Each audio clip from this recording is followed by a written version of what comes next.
మీరు మా VS9 news channel subscribe చేసుకోవాలి అంటే ఈ రెడ్ సబ్స్క్రైబ్ బటన్ క్లిక్ చేయండి. మేము అప్లోడ్ చేసిన ప్రతి వీడియో వెంటనే చూడాలి అనుకుంటే పక్కనే ఉన్న బెల్ ఐకాన్ కూడా క్లిక్ చేయండి. శ్వాసనాళ వ్యవస్థ, ముక్కు, గొంతు, స్వరపేటికపై వైరస్ దాడి చేయడం వల్ల జలుబు వస్తుంది. సాధారణంగా జ్వరంతో కలిగే ముక్కు కారణాన్ని జలుబు అని పిలుస్తారు.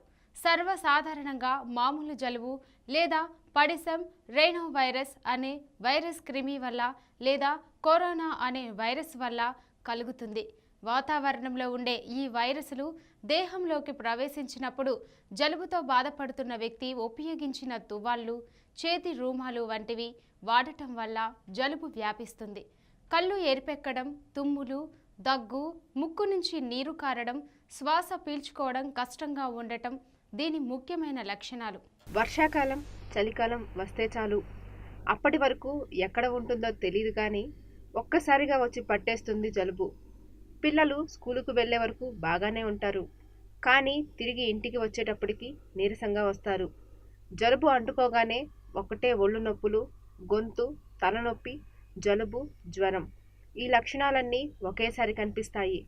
కొందరికి ఒకటే తుమ్ములు, మరికొందరికి దగ్గు కనిపిస్తుంది. పెద్దవాళ్ళైతే ఏదో విధంగా తట్టుకుంటారు, కానీ పిల్లలు నీరసించిపోతారు. ఒకరి నుంచి ఒకరికి వెంటనే వ్యాపించే ఈ జలుబు, దగ్గు, గొంతు ఇన్ఫెక్షన్ సమస్యలకు కొన్ని నివారణ సూచనలు. ఇవి ఇంట్లోనే చేసుకునే సులువైన చిట్కాలు. వాము లేదా వామ్ము పేరేదైనా కేవలం వంటల్లోనే కాదు, అనారోగ్యాలను తరిమి కొట్టడంలోనూ వాము ఉపయోగపడుతుంది. వాము వేయటం వల్ల వంటకాలకు చక్కని రుచి, సువాసన వస్తుంది. అలాగే ఎన్నో అనారోగ్య సమస్యలను కూడా నయం చేస్తుంది. వామును ఓ టీ స్పూన్ మోతాదులో తీసుకొని బాగా నలపాలి. అనంతరం ఆ పొడిని శుభ్రమైన వస్త్రంలో కట్టి దాన్ని వాసన పీలుస్తూ ఉండాలి. ఇలా చేస్తే జలుబు వెంటనే తగ్గుతుంది. ఈ సమస్యకు ఆవిరి పట్టడం కూడా ఉపశమనం ఇస్తుంది. ఇన్హేలర్స్ వాడటం ఎంత మాత్రం మంచిది కాదు. ఇక యాంటీబయాటిక్స్ వాడితే మీ లివర్కు ఎఫెక్ట్. దీంతో వాము పొడితో వాసన పీలిస్తే ఎంతో బెటర్.